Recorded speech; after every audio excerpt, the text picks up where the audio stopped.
एक गांव में हरीश नाम का एक आदमी रहता था।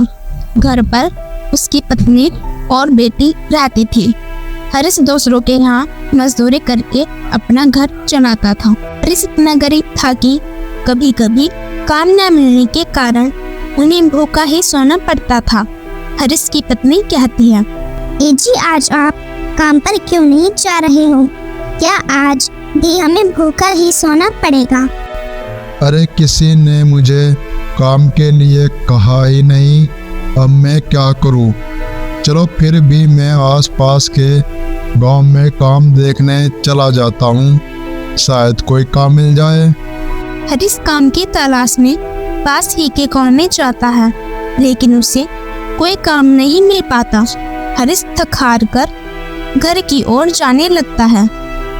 मैंने आसपास के सभी गांव में काम देख लिया है, लेकिन मुझे कोई काम नहीं मिला है। हे भगवान, आखिर कब तक हमें भूखे पेट सोना पड़ेगा? घर में खाने के लिए कुछ भी नहीं है। एक दिन हरीश को गांव के एक सेठ ने अपने घर बुलाया। अरे हरीश, क्या तुम मेरे लिए काम करोगे? हाँ मालिक, जरूर करूँगा, आप हुक्म तो कीजिए। अच्छा तो ध्यान से सुनो, ये पोटली सेठ धनीराम के घर पहुँचनी है, लेकिन ध्यान से ले जाना, इसमें बहुत कीमती सामान है।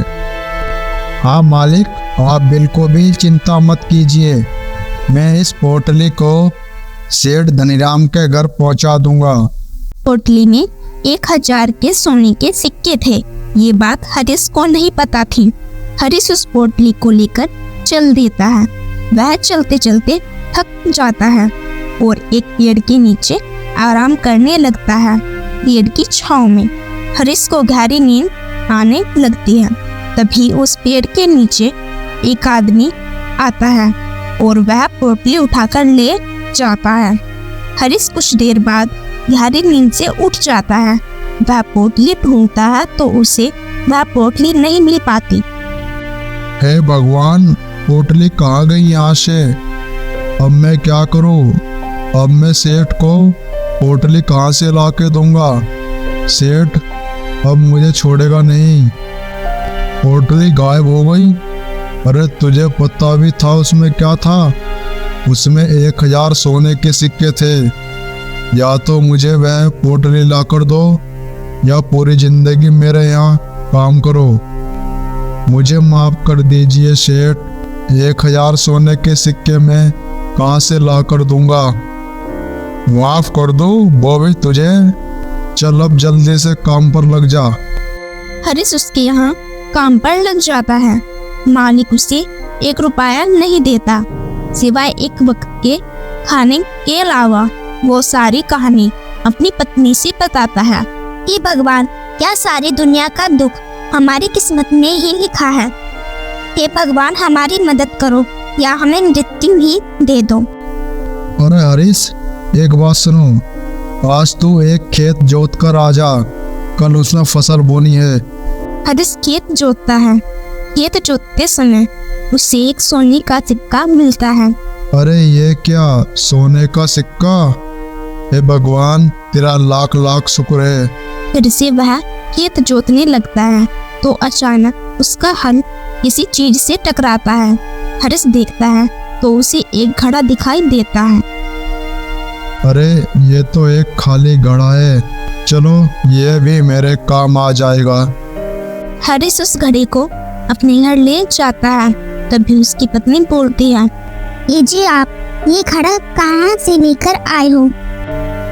ये घड़ा मैं सेठ जी के खेत में काम करते हुए मिला है। और तुम्हें पता है, आज खेत में से एक सोने का सिक्का भी मिला है। उसकी पत्नी सोने का सिक्का देखकर बहुत खुश हो जाती है। ये भगवान, तेरा लाख लाख शुक्र है। इस सोने के सिक्के के सहारे उस दिन तो हमारा घर चल ही जाएगा। अरे रीमा, इस सिक्के को घड़े में रख दो, कल इस सोने के सिक्के से कुछ सामान खरीद लाऊंगा। सिक्का घड़े में रखकर वो दोनों सो जाते हैं। जैसे ही वह सुबह को उठते हैं, अरे ये क्या, घड़े में इतने सारे सोने के सिक्के। अरे रीमा उठो जल्दी, ये इतने सारे सोने के सिक्के कहाँ से आ गए? अरे इतने सारे सोने के सिक्के, इतने तो हमने नहीं डाले थे, तो ये इतने सारे कहाँ से आ गए? मुझे लगता है ये घड़ा कोई जादुई घड़ा है। चलो इसमें कोई और चीज डालते हैं। अरे वाह, ये तो सच में जादुई घड़ा है। हरीश 1000 सोने के सिक्के लेकर उसके अपने सेठ के यहाँ चला जाता है। उसे सिक्के वापस कर देता है। वह बचे हुए पैसों से एक चाय समोसे की दुकान खोल लेते हैं और दोनों ईमानदारी से काम करने लगते हैं। कुछ दिन बाद वह अमीर आदमी बन जाते हैं। कुछ दिन बाद उनका पड़ोसी देखकर हैरान रह जाता है। वह ये सब घड़े से दुगना सामान होता हुआ देख लेता है। अगले दिन वह घड़ा चुरा लेता है। जैसे ही वह रास्ते में घड़ा ले जा रहा होता है, उसके हाथ से वह घड़ा छूट जाता है और वह घड़ा फूट जाता है।